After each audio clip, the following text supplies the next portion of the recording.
YS Jagan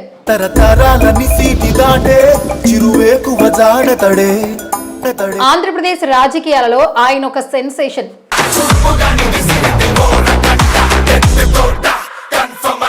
record స్థాయిలో విజయం సాధించిన యువ ముఖ్యమంత్రి. ఏ ఒక్కరికి కూడా అప్పుల పాలయ్యే పరిస్థితి రాకూడదు. వైద్యం అనేది అందని పరిస్థితిలో ఏ పేదవాడు ఉండకూడదు. అనుకున్నది సాధించడంలో ఆయన ఒక ఋషి, అనుకున్నది చేయడంలో పట్టు వదలని విక్రమార్కుడు.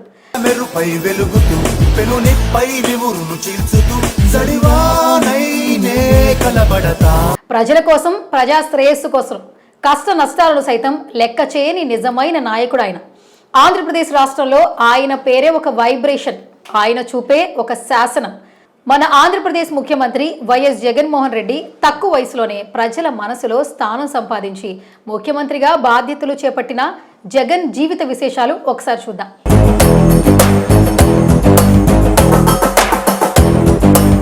వైఎస్ జగన్ పూర్తి పేరు ఎడుగూరి సందింటి జగన్మోహన్ రెడ్డి.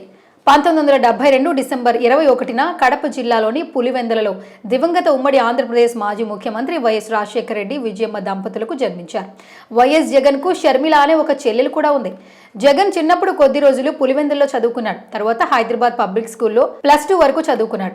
ఈ స్కూల్లో 1st క్లాస్ నుంచి 12th క్లాస్ వరకు వైఎస్ జగన్ క్లాస్ లీడర్ గా ఉంటూ టీచర్ల దగ్గర మంచి పేరు తెచ్చుకుంటూ చదువులో ఎప్పుడూ ముందుండేవాడు. 1991 నుంచి 94 వరకు హైదరాబాద్ లో బొగ్గులకుంటలో ఉన్న ప్రగతి మహావిద్యాలయ డిగ్రీ కాలేజీలో బీకాంలో డిగ్రీని పూర్తి చేసి 1st క్లాస్లో పాస్ అయ్యారు.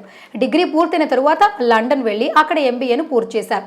ఎంబీఏ పూర్తి చేసిన తరువాత బిజినెస్ మీద ఉన్న ఇంట్రెస్ట్తో బెంగళూరులో తన సొంత కంపెనీ స్టార్ట్ చేసి బిజినెస్ చేసేవాడు. తరువాత తన తెలివితేటలతో భారతీ సిమెంట్ ఫ్యాక్టరీని, సాక్షి న్యూస్ ఛానల్ని, సండూరు జల విద్యుత్ ప్రాజెక్టును స్థాపించారు. ఆ తరువాత 1996 ఆగస్టు 28న పులివెందులలో భారతి గారిని వివాహం చేసుకున్నారు. 2009లో వైఎస్ రాజశేఖర రెడ్డి హయాంలో వైఎస్ జగన్ రాజకీయాల్లోకి వచ్చారు. 2009 జనరల్ ఎలక్షన్స్ లో కడప ఎంపీగా పార్లమెంటుకు పోటీ చేసి భారీ మెజారిటీతో ఘన విజయాన్ని సాధించారు. ఈ ఎలక్షన్స్ లో టీడీపీ అభ్యర్థి అయిన పాలెం శ్రీకాంత్ రెడ్డిపై 1,80,000 ఓట్లతో గెలిచారు. ఇటు ఉమ్మడి ఆంధ్రప్రదేశ్ వైఎస్ రాజశేఖర రెడ్డి గారు ముఖ్యమంత్రిగా రెండోసారి ప్రమాణ స్వీకారం చేశారు. అటు జగన్మోహన్ రెడ్డి పార్లమెంట్లో ఎంపీగా పనిచేస్తూ పలు అభివృద్ధి పనులు చేస్తూ ప్రజా నాయకుడిగా పేరు తెచ్చుకున్నారు. ఇలాంటి సమయంలో 2009 సెప్టెంబర్ 2న వైఎస్ రాజశేఖర రెడ్డి హెలికాప్టర్ ప్రమాదంలో చనిపోయారు. వైఎస్ మరణ వార్త విని అనేక మంది ప్రజల గుండెలు ఆగిపోయాయి. నా చంద్రుడివి, నా దేవుడివి నువ్వే. ఆ నేపథ్యంలో మరోవైపు జగన్ తన తండ్రి మరణాన్ని తట్టుకోలేక చనిపోయిన వారందరి కుటుంబాలను ఓదార్చడానికి ఓదార్పు యాత్ర చేయబోతున్నట్లు ప్రకటించారు. తండ్రి చనిపోయినప్పటి నుంచి ఆయన బాటలోనే నడిచిన జగన్ రోజు రోజుకు ప్రజల్లో ఒకడిగా మారిపోయారు. ఈ ఓదార్పు యాత్రలో జగన్ కు ప్రజలు బ్రహ్మరథం పట్టారు. జగన్ ఎక్కడికెళ్ళినా అతని వెంట కొన్ని వేల మంది వచ్చేవారు. ముఖ్యమంత్రిగా జగన్నే నియమించాలని ఎంత డిమాండ్ వచ్చినా అప్పటి కాంగ్రెస్ మాత్రం పట్టించుకోలేదు. రోసయ్యను తన తరువాత కిరణ్ కుమార్ రెడ్డి సీఎం బాధ్యతలు అప్పగించింది. ఇక కిరణ్ కుమార్ ప్రమాణ స్వీకారం చేసిన 4 రోజులకే 2011 అక్టోబర్ 29న జగన్ కాంగ్రెస్ పార్టీకి, ఆ పార్టీ ద్వారా గెలిచిన ఎంపీ పదవికి రాజీనామా చేశారు. ఆ తరువాత తన తండ్రి పేరు మీద వైఎస్ఆర్ కాంగ్రెస్ పార్టీని 2011 మార్చి 11న ఇడుపులపాయలోని తన తండ్రి సమాధి వద్ద అఫీషియల్గా ప్రకటించారు. ఈ పార్టీ స్థాపించిన తరువాత 19 మంది ఎమ్మెల్యేలు వైఎస్ఆర్ కాంగ్రెస్ పార్టీలో చేరారు. వారు తమ ఎమ్మెల్యే పదవులకు రాజీనామా చేసి పార్టీలో చేరడంతో ఉప ఎన్నికలు వచ్చాయి. ఈ ఉప ఎన్నికల్లో జగన్ 16 ఎమ్మెల్యే సీట్లు, 2 ఎంపీ సీట్లు గెలుచుకున్నాడు. పార్టీని స్థాపించిన కొద్ది రోజుల్లోనే ఇంతటి విజయాన్ని సాధించడం ఎన్టీ రామారావు గారి తరువాత వైఎస్ జగన్కే సాధ్యమైంది. 2012 మే 27న అక్రమాస్తుల కేసులో జగన్ ని సిబిఐ అరెస్ట్ చేసింది. ఈ కేసులో భాగంగా జగన్ 1 రోజు కాదు, 2 రోజులు కాదు, ఏకంగా 16 నెలలు చెంచల్గూడ జైల్లో శిక్షను అనుభవించారు. 2013 సెప్టెంబర్ 23న సిబిఐ కోర్టు కొన్ని షరతులు విధిస్తూ జగన్ కు బెయిల్ మంజూరు చేసింది. జగన్ జైల్లో ఉన్నప్పుడు ఇతని చెల్లెలు షర్మిల రాష్ట్రమంతా పర్యటించి వైఎస్ఆర్ కాంగ్రెస్ పార్టీని మరింత బలోపేతం చేసింది. 2014లో తెలంగాణ, ఆంధ్రప్రదేశ్ విడిపోయి 2 కొత్త రాష్ట్రాలు ఏర్పడ్డాయి. చూస్తుండగానే 2014 ఎన్నికలు వచ్చాయి. ఈ ఎన్నికల్లో టీడీపీ, వైఎస్ఆర్సీపీ ముఖ్య పార్టీలుగా ఆంధ్రప్రదేశ్ ఎన్నికల్లో పోటీ చేశాయి.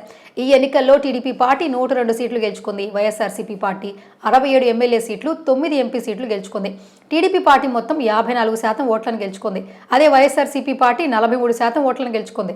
అంతేకాదు తెలంగాణలో కూడా వైఎస్ఆర్సీపీ పార్టీ 3 సీట్లను గెలుచుకుంది. ప్రధాన ప్రతిపక్ష నాయకుడిగా వైఎస్ జగన్మోహన్ రెడ్డి ఆంధ్రప్రదేశ్ అసెంబ్లీలో అడుగుపెట్టారు. వైఎస్ జగన్మోహన్ రెడ్డికి అసెంబ్లీలో మాట్లాడే అవకాశం టీడీపీ పార్టీ చాలా తక్కువ సమయాన్ని కేటాయించింది. తరువాత ప్రజా సమస్యలను తెలుసుకోవడానికి ప్రజా సంకల్ప యాత్ర మొదలుపెట్టాడు. మొత్తంగా 341 రోజుల పాటు ఈ సంకల్ప యాత్ర సాగింది. సంకల్ప యాత్రలో భాగంగా 3648 కిలోమీటర్లు నడుచుకుంటూ ప్రతి పల్లె తిరిగి అక్కడున్న సమస్యను తెలుసుకునేవాడు. ఎక్కడికి వెళ్ళినా జగన్ వెంట కొన్ని వేల మంది వచ్చారు. రోడ్లపై జగన్ మాట్లాడుతుంటే ఇసుక వేసినా రాలనంత జనం వచ్చేవారు. ప్రజా సమస్యలపై వివిధ రంగాల నాయకులతో చర్చించారు. చూస్తుండగానే 2019 ఎలక్షన్స్ వచ్చాయి. ఈ ఎన్నికల్లో జగన్ అడ్డుకోవడం ఎవరి తరం కాలేదు. తన ప్రత్యేకమైన ప్రచారంతో ప్రజల్లోకి తీసుకెళ్లాడు. కానీ ఈసారి ఎన్నికల్లో ప్రజలు జగన్ను నమ్మి వైఎస్ఆర్సీపీ పార్టీ ఓటేశారు. 2019 ఎన్నికల్లో వైఎస్ఆర్సీపీ పార్టీ 150కి పైగా ఎమ్మెల్యే సీట్లను గెలుచుకుని సంచలన విజయాన్ని నమోదు చేసింది. ఆ తర్వాత ఆంధ్రప్రదేశ్ ముఖ్యమంత్రిగా జగన్ బాధ్యతలు చేపట్టి ప్రజా పాలనను కొనసాగిస్తున్నారు.